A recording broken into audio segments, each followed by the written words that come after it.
It's great to have you with us, Jan. Tell us some stories when you're with us back in American Band College in Ashland, Oregon.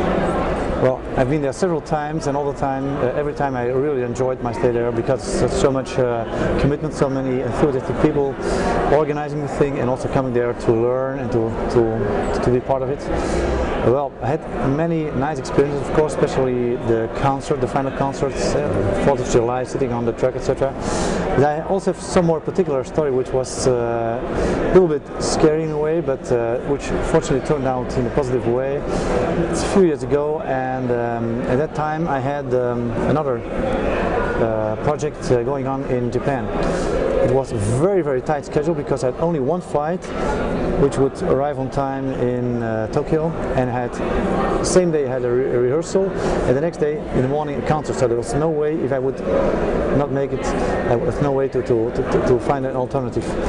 So anyway, to make it short, we had a party the last night of the event, which was wonderful, and I like parties.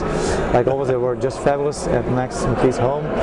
And so okay, taxi had been organized, but 5 o'clock in the morning, no taxi. I was getting a little nervous. 10 after 5, no taxi. 20 after 5, no taxi. Oh my God, I'm going to miss a flight. So the only thing which I could do was to wake up my colleague, which is Mike Bankhead. He was sleeping. He woke up with his hair like this. His wife hair even worse. And I said, Mike, you have to help me. I explained him the story. He said with a very low voice, give me 5 minutes. And then he was just washing a little bit, dressing up. They jumped into the car. He drove me with a speech which I think is not very appropriate here in the United States.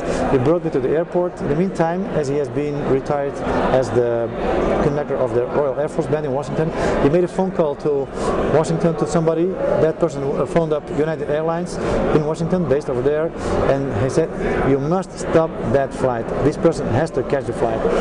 I thought, it's crazy, it's never going to work, but it worked indeed. So I arrived at Medford Airport.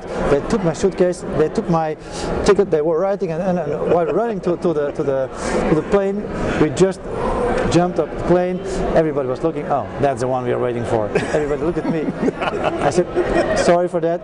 I sat down, fastened the seatbelt, and we were off to San Francisco. And I remember when I was there, it took me some 20 more minutes before I was just calmed down. It was just terrible. And fortunately I made it. I was on time in San Francisco, so I had to fly to Japan, so everything was taken care of. But just to illustrate how committed people are, I can imagine many other events or many other organizations where this would not be possible. So I just could wake up Mike and say, okay, I bring you to the airport. So I think this is so typical for me for everything which is involved. It's WIBIC and ABC. People are just so involved and so committed, and that's why I also love to be back there in 2005. This year our special guest is from Belgium. His name is Jan Van der Roost. He teaches the Lemons Institute in Belgium. He travels extensively throughout the world, and we're very fortunate to have him here this evening to begin with his Slavia. Welcome, Jan Van der Roost.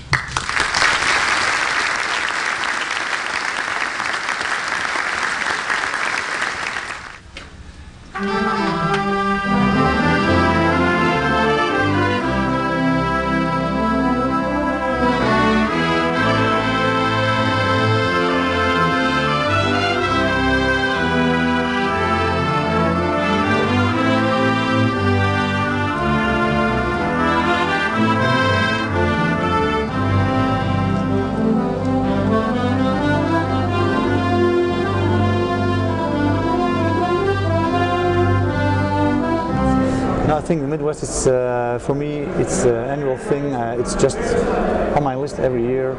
I've been here now exactly 12 or 13 years already, and it's very important because you meet so many interesting people. You can talk to so many people who play your music or record your music or doing something with you, and it has definitely influenced my career in a very high level. I mean, when I was here the first time, my publisher and me were just, I wouldn't say unknown, but not very well known here in the United States yet.